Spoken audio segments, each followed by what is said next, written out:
Let's start with the first exercise. Fill in the blank. I've got a headache. Have you? Wait there and I get an aspirin for you. A said, I've got a headache. B answered, have you? Wait there and I will get an aspirin for you. You can see in this sentence, person B makes the decision to go get an aspirin as soon as he hears person A says he has a headache. And this is not a planned action. This is a decision made at the moment of speaking. So we will use will in the sentence. Wait there and I will get an aspirin for you. Number 2. Why are you filling that bucket with water? I washed the car. A said, why are you filling that bucket with water? B answered, I am going to wash the car. So in this example, you can see that person A is preparing for the car wash. That is to fill the bucket with water. So we can say that person B has already planned to do that in advance. Therefore, we will use be going to. I am going to wash the car. Number 3, where are you going? Are you going shopping? Yes, I buy something for dinner. A said, where are you going? Are you going shopping? B answers, yes, I'm going to buy something for dinner. This example is the same as you. You often ask your mother if she plans to buy what food before going to the market. And in this situation, it is absolutely true, because person B replies that, yes, I'm going to buy something for dinner. And in this situation, person B has already made arrangements. We use be going to for this case. I am going to buy something for dinner. And the last question in exercise 1, did you post that letter for me? Oh, I'm sorry, I completely forgot. Do it now. A asked, did you post that letter for me? B answers, oh, I'm sorry, I completely forgot, I will do it now. And you can see that we have now in the sentence. And person B replied that I will do it now. A decision made immediately when a person A asked this question. Therefore, we use will here. I completely forgot, I will do it now. Let's move on to exercise 2. Same as the previous exercise. We will fill the right form of verbs with will and be going to. This exercise is a little harder than the previous one. Are you ready? It's Min's birthday next week, so we buy him a book. It's Min's birthday next week, so we are going to buy him a book. This sentence seems to be easy, but actually it's quite tricky as there is no clear sign. That is the sign.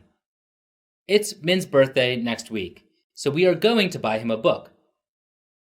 This is clearly a planned decision. And everyone decides together that they are going to buy a gift for Min, which is a book. So we use be going to. Remember the subject we go with are in the form be going to.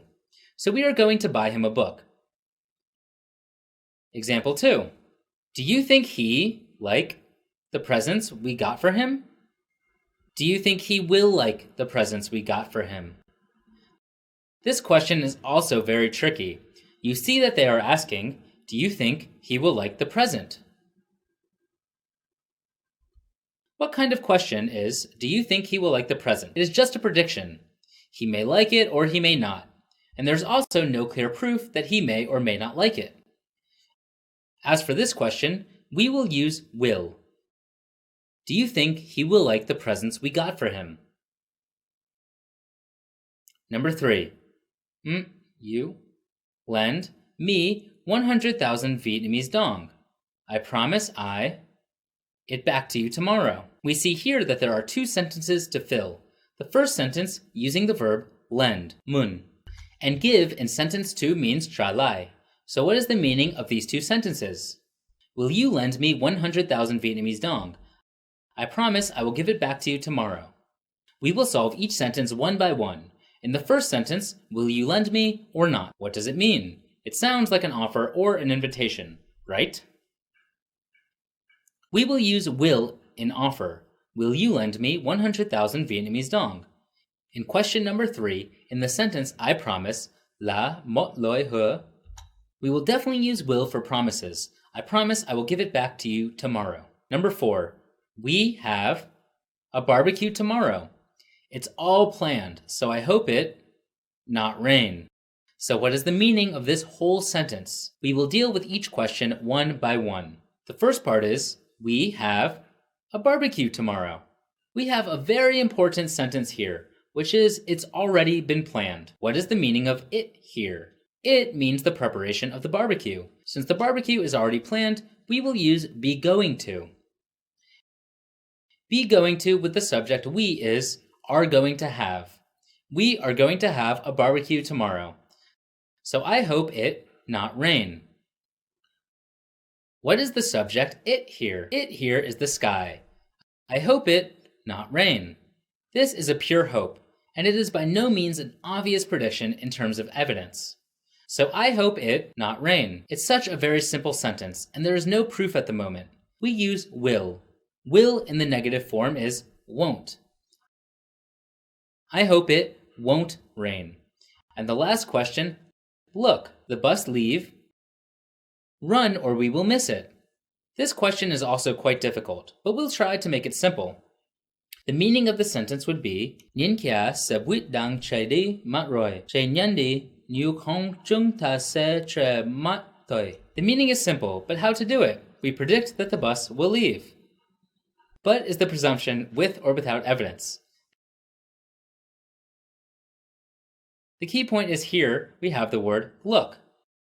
Look, nhin kia. Look what? What can they look at? It can be looking at the bus slowly rolling. It can be looking at a sign indicating that the bus is about to leave. When we look at something, it means that we have evidence that at the present time the bus will go away. When there is evidence of a prediction, what do we use? Be going to goes with the singular noun as is going to. The full sentence would be, look, the bus is going to leave. Run or you will miss it. So the exercises have ended our lesson today on will and be going to. I hope all of you have understood well how to use and distinguish will and be going to describe the future as well as use them in many other situations. Thank you for watching. Goodbye and see you in the next lesson of the Super Memory for Schools program. Thank you and see you again.